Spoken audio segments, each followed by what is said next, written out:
we be better off going back in time and stopping Indiana Jones and the Dial of Destiny from ever being made? Or is it something worth being remembered for all of time throughout history? This is what we're going to answer today. We are the Fandom.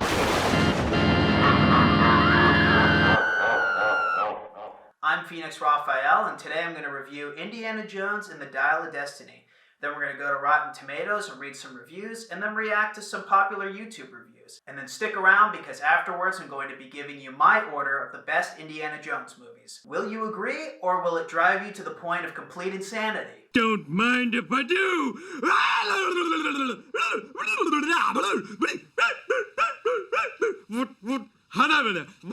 Stay tuned. The internet is so toxic. Everyone had their mind made up about this movie before anything. Honestly, before anyone even said anything about this movie, I did not think it looked good. When I first saw the trailer, actually, no, when it was first announced, I was like, okay, I mean, he's ancient. How is he supposed to do crazy stunts and action? I mean, even in Kingdom of the Crystal Skull, at the beginning, he's like running on these beams, like up towards the ceiling.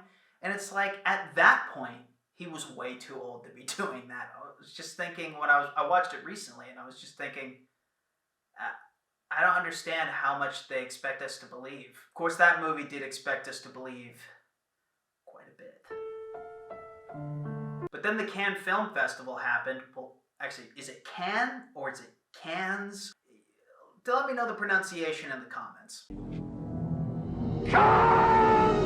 Anyways, then the Cannes Festival happened, and everyone was like, oh my god, he only got a 5-minute standing ovation? It must have been horrible! Granted, actually, that everyone did say it was horrible. Well, all the reviewers, and the thing is like, it's funny because everyone doesn't trust reviewers, except when they say things that we're afraid are true already. Like, that's the thing. It's like, we all thought this movie was probably going to be bad, especially with the whole Lucasfilm Star Wars sequel trilogy thing. It's like, if Kathleen Kennedy was doing it again, it seemed like it was gonna suck. And the thing is, Kingdom of the Crystal Skull, everyone thinks sucks. So it's like, this movie seemed doomed. And then the reviewers were telling us, yeah, you're right, it is doomed. Everyone online started making up rumors about how they're gonna go back into the other movies and give back everything he stole. They said that Helena, the woman character, upstages him the whole movie, and he's just a sad old man, and it's setting her up for her own series. Which, granted, it might be setting her up for her own series, but the movie didn't make it seem like that's going to happen. It didn't make it seem like it's not going to happen. I mean, I wouldn't want that to happen. But at the end of the day, all I really care about is that this movie is an Indiana Jones movie, and it absolutely is. Harrison Ford still got it. He was honestly pretty funny at times, like as funny as Indiana Jones ever was. You know, they did a small twist on like the snake bit that they do every movie, and honestly, he made me laugh out loud with his reaction. So he's still funny, and more importantly, in the action scenes, they weren't so over the top that it wasn't believable with his age like they did in Crystal Skull. And it's funny because he's way older now. He's absolutely ancient, but it works. And that obviously was my biggest worry, and I think most people's biggest worry was that it was the premise is so ridiculous that he's so old and on an action adventure. I mean, that premise is ridiculous. And honestly, I wish they explored that a little more. Like, they did reference it in one scene, and it was funny when they did, and I liked that. But at the same time, like, I kind of wish it was more of like a theme of the story that he's so old. I mean, it was in the sense that, like, oh, it's our last adventure. We haven't been on an adventure in a long time. But at the same time, it's like, I wish it was more a theme of the story in the sense that, like, he's getting injured really easily throughout, and, like, he can't really do that much, and he does need help. But then again, that would have infuriated everybody, because then Helena would have had to help out more, and she would have outshined him. So, I don't know, maybe there's some kind of balance in there that they could have achieved, but I like the way it was anyways. Just more of a nitpick, honestly. Speaking of Helena, she was honestly not bad at all. And trust me, I thought she was going to be bad because that capitalism joke was very annoying. And I believed all of the rumors. I wasn't like certain they were going to happen. On one hand, it's like, I know you shouldn't believe the internet and they go crazy about everything. But at the same time, it's like, it seemed like she was going to suck. And then honestly, she was pretty good. I didn't love her, but I liked her. She had some good charisma and some interesting scenes when she did kind of take more of the scene. I thought she, held it nicely. That's what she said. She was definitely charismatic. She wasn't like nearly as charismatic as Harrison Ford as Indiana Jones, so if they actually were going to try to make a new series with her, I wouldn't be into it at all. But at the same time, I thought she was good in this movie. I mean, when you compare her to the damsel in distress in Temple of Doom, she's a giant step up. And considering I love Temple of Doom, and honestly, the damsel in distress in that movie gives me some laughs. I know she annoys everybody, and she kind of annoyed me sometimes too, but I like her. Compared to her, Helena's way better. I was weary to trust the rumors about this movie in the first place because, the internet went so freaking crazy about The Little Mermaid with the race swapping, which, by the way, I don't like race swapping. I think it's very annoying. I think they should just make new characters that are great because all they're doing is making people mad. I went into The Little Mermaid thinking that, and I only saw it because my whole family wanted to see it, so it's like, okay, I'll go see it, whatever. And honestly, I haven't really liked any of the remakes at all. I thought Aladdin was, decent, but they've all been either decent or terrible. So it's like, I didn't really want to see it at all. I wouldn't have seen it if my family wasn't going.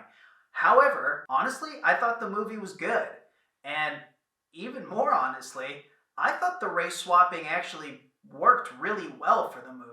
And there is a reason for that, because that's not something that I've ever thought. The reason why is because that movie, the message seemed to be about we're all the same on the inside, and the reasons why we hate each other are more so based on misunderstandings on both sides, based on actual bad things that happened, but misconstrued over time in a way that's led to misunderstandings and hatred towards one another. And I think that's a message that's great for the black community, the white community, really for just the human race to hear. So I felt like her being black actually helped that movie. So I went into this movie thinking, okay, I'm not going to listen to any of the rumors. Maybe it's good. And you know what? Not even one of the rumors was true. Not even one. They do not go back in time to undo everything he stole in the movies. They don't even go back to the previous movies. There's nothing like that in this. I mean, there is the Dial of Destiny, which is a time travel device, but you know what I mean. They don't go back into the movies. They don't change anything about the series. In fact, I think that it was one of the cooler endings out of all the mystical Indiana Jones endings. I thought it was one of the coolest ones. It was easily the longest, which is a nice bonus, because, normally they're, just a few minutes or something, and they're great. They're iconic. I really liked this one. I thought that it stood on its own as something really interesting and fun to watch, and I really felt like I was watching a big budget blockbuster movie, which I love that feeling, and you don't get it that often anymore in a setting that isn't Marvel. Something I was worried about going in was that it has a different director, and it's like, when you're on the fifth movie, and especially when it's the last one, it's like, you don't switch directors. And on top of it, when Steven Spielberg is the director you're switching from, how on earth could it be as good? And I'm here to tell you that it was great. And the reason why my voice raised 12 pitches when I said that wasn't because I was lying. It's because it's not as good as Steven Spielberg's directing. Even in Kingdom of the Crystal Skulls action scenes, when it's not Shia LaBeouf swinging from vines with a bunch of bad CGI monkeys, sometimes, there are moments where you're like, ooh, ugh. I reacted out loud the last time I watched some of those action scenes to myself, and I never do that, especially just watching it at home. And the action scenes were really good in this, and they were really well paced in the movie. The only thing I will say about the pacing was that when it wasn't action, it seemed sometimes a little slow. Sometimes I was struggling a little bit to pay attention, but I thought that the dynamic between Helena and Indiana was kind of like a bitter old grandpa and a rude granddaughter dynamic, and I actually thought that aspect of it worked pretty well. That was like the main thing that was getting me through the slower scenes. And keep in mind, I'm not the type of guy who's like, action, action, action. Oh, now it's not action. I'm bored, trying not to sleep. But in this particular case, it was a little slow at times. I also really liked the explanation of why Indiana Jones' son wasn't in it, played by Shia LaBeouf in Kingdom of the Crystal Skull. It was pretty emotional. I don't think anyone would have expected for that to be emotional, but it was. There is one thing that I have to admit. Just please don't exit the video when I say this, because I feel like this is where, when I check later, it'll say everyone stopped watching. Just, if you hate what I say, just keep hate watching. You know, we all love to hate watch, just hate watch. So here it is, I'll stop stalling. I actually think Kingdom of the Crystal Skull is pretty good. Hang on, don't leave yet, just hear me out. It has a few things in it that are such dumb choices that it holds the entire movie back from potentially being the best one, in my opinion. But because of that, it ends up making it the worst. I don't think it's so far behind my least favorite of the trilogy. I think it's fairly close. And I absolutely understand why the things people hate about it make it unforgivable for them. But for me, it's like Shia LaBeouf swinging from the vines is really dumb. The fridge is really stupid.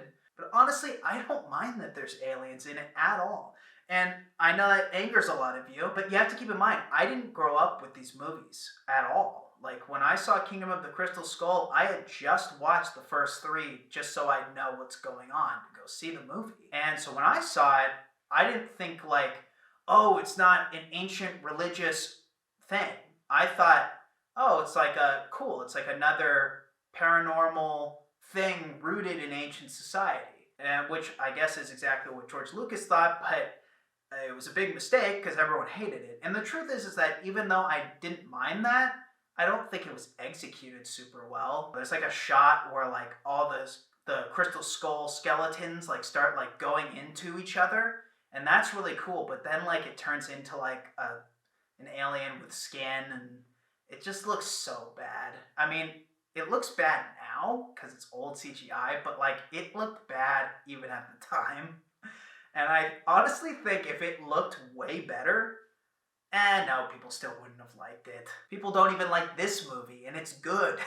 Most importantly, out of any of this, I honestly think that The Dial of Destiny is a much more satisfying ending than Crystal Skull or even The Last Crusade. I'm not saying Dial of Destiny is better than The Last Crusade. Honestly, I've only seen it once. I just saw it. It's too fresh. I don't even know where it ranks for me. But it's not better than The Last Crusade, but I do think that the ending is better than The Last Crusade's ending. Sure, them riding off into the sunset is nice, but like, you know, it's not that emotionally satisfying other than the fact that at the time it came out, it was the end, which now it isn't. So I've always watched it in the context that it's not the ending of the series, it's just the ending of the movie. So it feels nice to watch them ride off into the sunset, but it's not that powerful. Whereas this ending, I didn't cry, but I got very emotional, and the last shot I thought was nice. I thought the ending was great. And when you come back after all this time, especially when the last movie was universally hated, for them to come back and end the series right is, I think, is the whole reason they did it in the first place. The whole reason they made this, besides obviously money. Number two is they wanted to give it an ending that it actually deserved. I think that's a major reason why Harrison Ford did it. I don't know what could possibly possess that man to want to do a bunch of stunts when he's an old man, but, you know, maybe he just wanted to have one last ride. Sorry. There is one thing that I didn't like in the movie that I thought was really weird, and this isn't really a spoiler, but it is spoiler-ish territory. If you want to know literally nothing about the movie, even though this isn't giving anything away, just skip slightly ahead, like 20 seconds ahead or something. So there's a point where the kid in the movie says He's never flown a plane before, and then within seconds, he's flying a plane and completely knows how. Unless I misheard something or missed something, I was just thinking, okay, why would they expect us to believe this? It made no sense. But that was literally the only thing I didn't like about the movie, so it didn't really hold it back for me. Honestly, I thought the movie was great. I'd give it an 8.5 out of 10 after my first viewing, and it might change.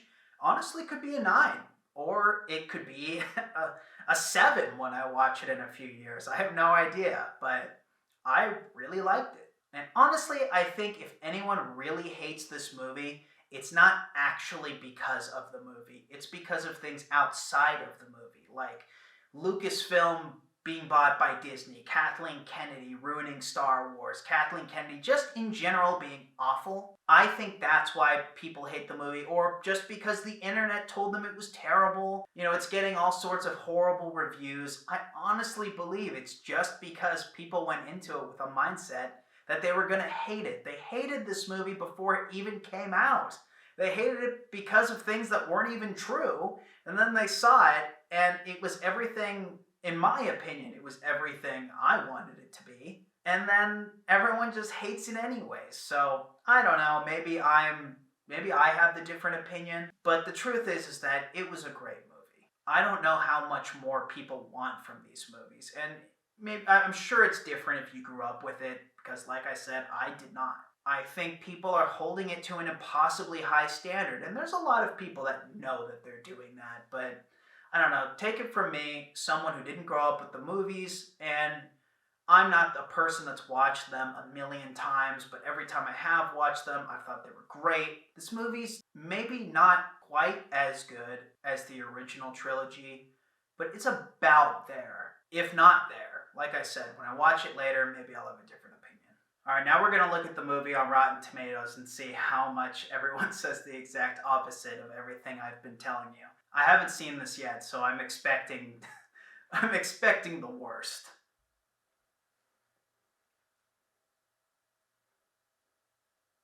Oh my god. 90% audience score.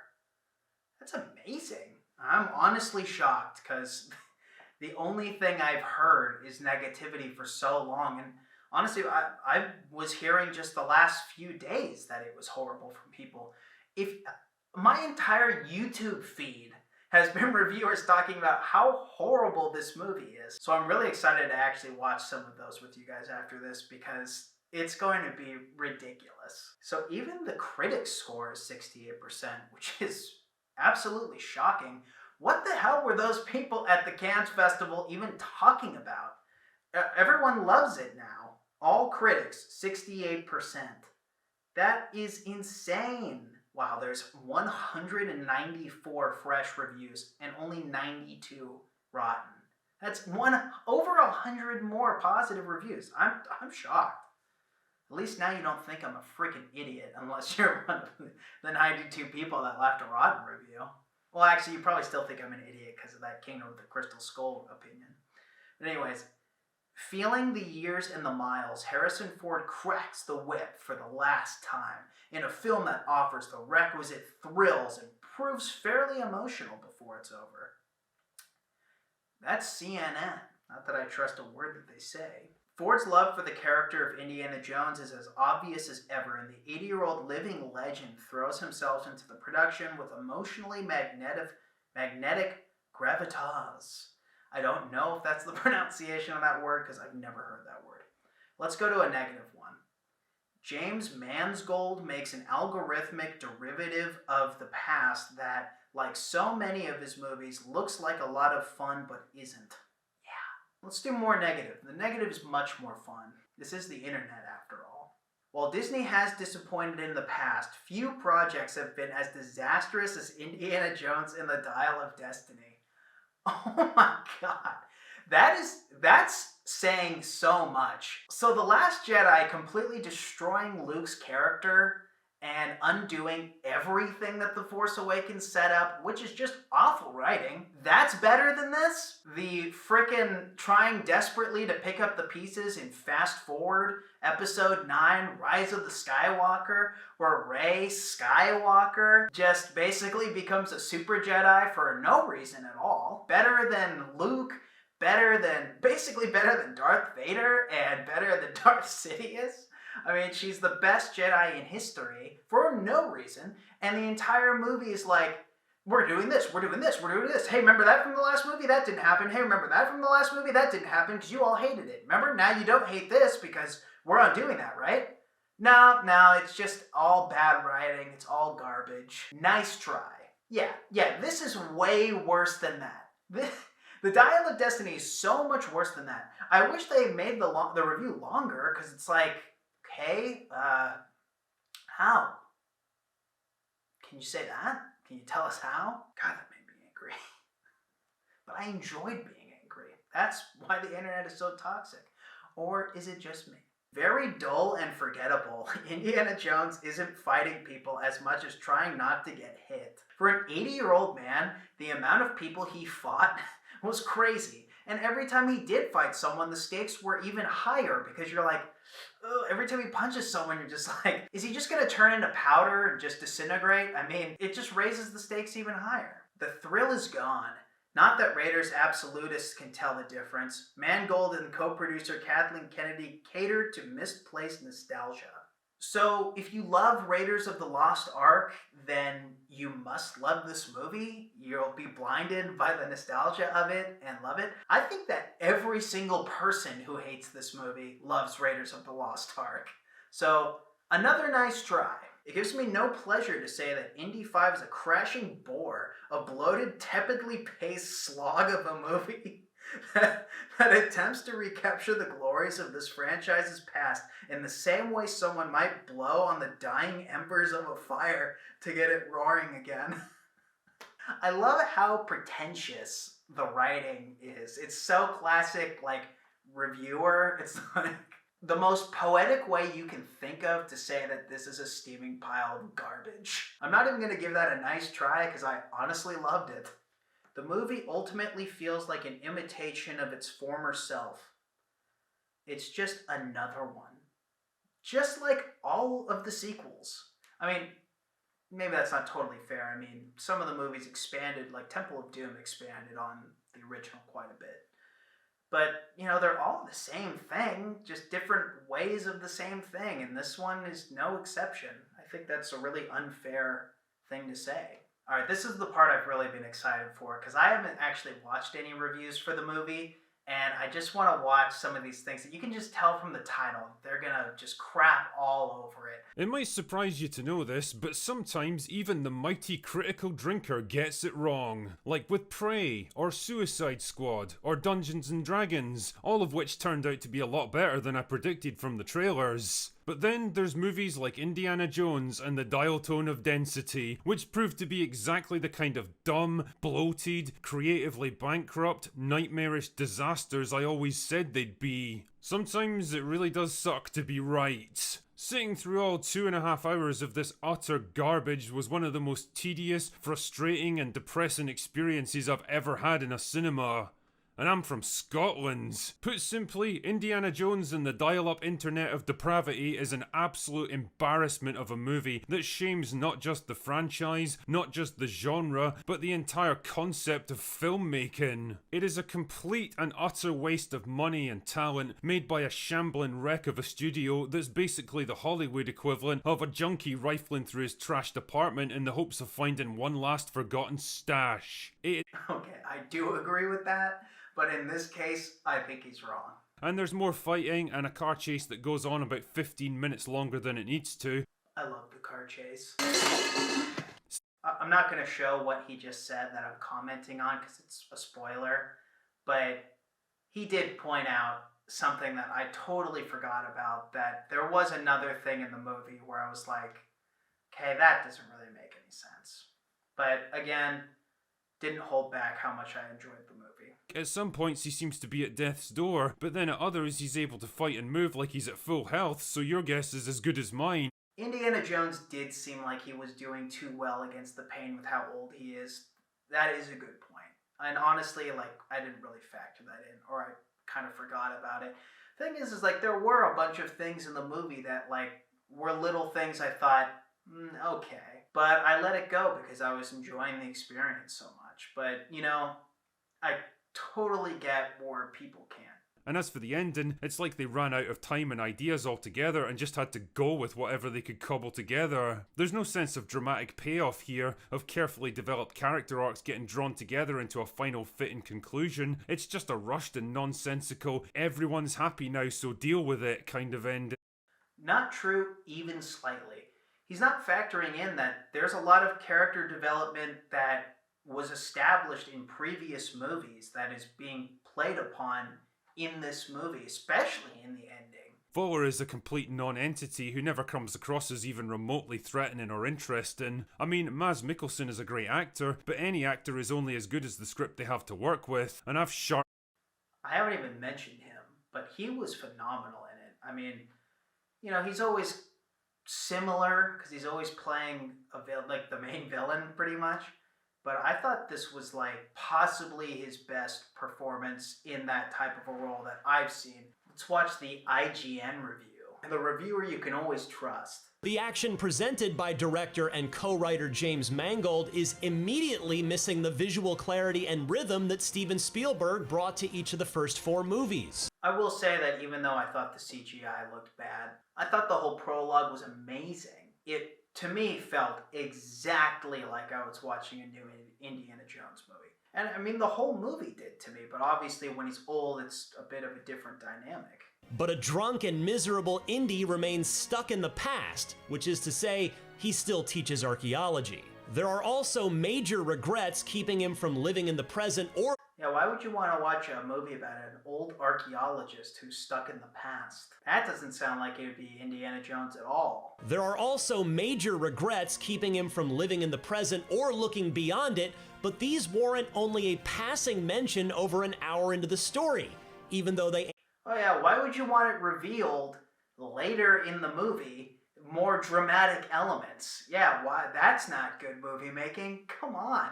So Indy once again ends up on a global treasure hunt in competition with his Nazi enemies, but the action remains dull by comparison to the mischievous swashbuckling of the original movies. It whizzes by too quickly to land, and with physics too cartoony to leave a lasting impact. Too quickly?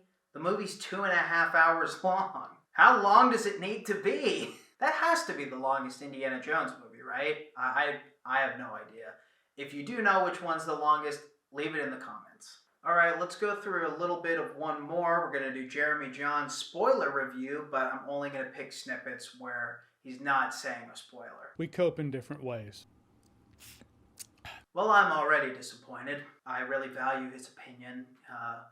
Most of the time we agree, but apparently not this time. Now, like I said in my spoiler-free review, the first 20 minutes of this movie, that's the movie. The whole segment dealing with de-aged Indiana Jones, who sounds like old Indiana Jones. It was so funny. He's like young Harrison Ford, and he's like, "Oh, you Nazi fox," paraphrasing. But he still does what I'm saying. He still had the gruff, groggly old man voice. I almost promise you that when this movie has its home release, the next day, some fan out there is going to de-age Harrison Ford's voice and make him sound young. And then there we go. I did also notice that Harrison Ford's voice sounded like in how he does as an old man. Because he does sound way more like, okay, not like that. But he has a little bit of that in his voice now where he didn't at all before. But that de-aged, deep fake, young Indiana Jones face is... A lot of people have bitched about it more than me because it bothered them more than it bothered me. But all in all, the spirit of adventure and essence of Indiana Jones did feel like Indiana Jones as he was in the original trilogy. Exactly. That's why the bad CGI was worth it. It was because that whole part of the movie made me feel the way that I want to feel. No, I didn't want to feel like I was watching bad CGI, but it made me feel like I was watching a classic Indiana Jones movie. So now Indy teams up with his goddaughter, played by Phoebe Waller-Bridge, who plays the daughter of his friend, played by Toby Jones. So my spoiler-free review, I was like, they could have made the dynamic between these two work.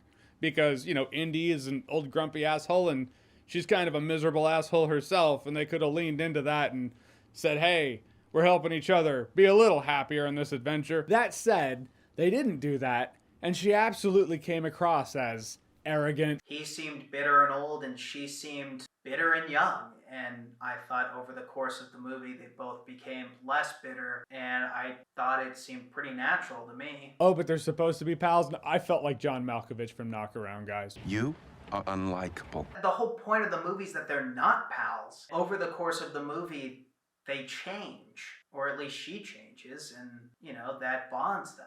Yeah, he had this friend that we never heard about, and that friend had a daughter that we've never seen before. Trust us, goddaughter. They're close. They're not. Are you kidding me? So, in all the years between The Last Crusade and Kingdom of the Crystal Skull and everything since then, it's like they can't fill in any of the blanks. I mean, look at frickin' Star Wars. There's been so many new characters that have come into the mix from in between the prequels and the originals, and in between the originals and the sequel trilogy. It's like, there's so many characters that fill those spaces that are brand new. Why can't this movie do the same thing? Doesn't make any sense. A lot about this, and I agree. Short Round teaming up with Indy for this final adventure would have been awesome. Would have been a cool bookend too, since in terms of the timeline of Indiana Jones' adventures, Temple of Doom takes place before Raiders of the Lost Ark, so it's like Indy's first adventure and his final adventure are both an adventure with him and Short Round. And you know that scenario was brought up too. I would love to see the roundtable discussion as to why he was not brought into this film. I'm sure it's just because they wanted a woman. Asian man? No. They got it too good. Yeah, you gotta go with the woman. So Shia LaBeouf not coming back as Mutt, I get that. But you remember that concept called recasting? It's almost like that's a thing Hollywood's forgotten is even possible. Can you imagine a world after... Yeah, because everybody loved that character and wants him to come back. It's so much better for him to not come back and them just reference it. And they referenced it in such a great way. So I don't understand how anyone's complaint could be they didn't bring back Shia LaBeouf's character. That's insane to me. Iron Man 1 was like, oh, well, Terrence Howard is out as Rhodey. Guess we gotta kill the character in a car wreck or whatever. No, you recast... Yeah, but that character was great. We all loved that character. And then he went, next time, baby. If he died and there was no next time, we would have been furious. Such a different situation. Feels like an ending that was written in about 4.5 minutes. If that. It's just like, all right, solid nostalgia bait. Fade to the hat. The end. It's not like they're just like, hey, remember this? Hey, remember that? There's no context for these memories, but remember? Nostalgia. No, it was done really well. It was well written and tasteful and really emotional. And it really felt like a goodbye to the character. And I think a good way to go about that is to have some references to the original material, because it ends the way it started. You know, it really makes you think about how far we've come with this character in the series. Going back and talking about the problems I have with the end of this movie is that it doesn't line up with Indiana Jones. First of all, it's too clean. Indy always had this element of, archaeology and mystery and enchantment and horror. Faces melting, hearts getting ripped out, dude becomes the crypt keeper. Even Cate Blanchett's character wants all the knowledge. She gets all the knowledge, she can't handle it. Her eyes glow and flame up and then she turns to dust. I will say, there was absolutely zero horror vibe in this movie. He's totally right about that. Like, there were definitely some thrilling action scenes and stuff, but like there was no I don't remember there being any disturbing imagery. I mean, even Crystal Skull had the guy getting eaten by all the giant ants and stuff and getting pulled into the anthill, and that was pretty brutal. But this didn't really have anything like that, and I didn't really think about that, but yeah, that is a little disappointing. Alright, so we can be done with that now, and we're going to close this out with me giving my ranking of the Indiana Jones movies from best to worst. It will probably be controversial to some. The first thing I'm going to say, my favorite movie, is already controversial depending on where you stand. But Temple of Doom is my favorite. And I honestly, I've always heard that was most people's favorites, but then as I've been watching more stuff on Indiana Jones lately, I've been hearing that a lot of people hate Temple of Doom or think it's like the worst of the trilogy. which I find shocking. I mean, to me, it's like The Empire Strikes Back. Like it's the darker sequel, and I love that. I mean, I thought it was intense. Harrison Ford slaps a little kid.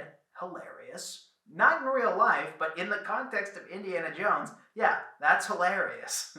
But eating monkey brains is so intense. Like that whole scene is hilarious and gross. My second favorite movie in the series will also bother people because it's not Raiders of the Lost Ark.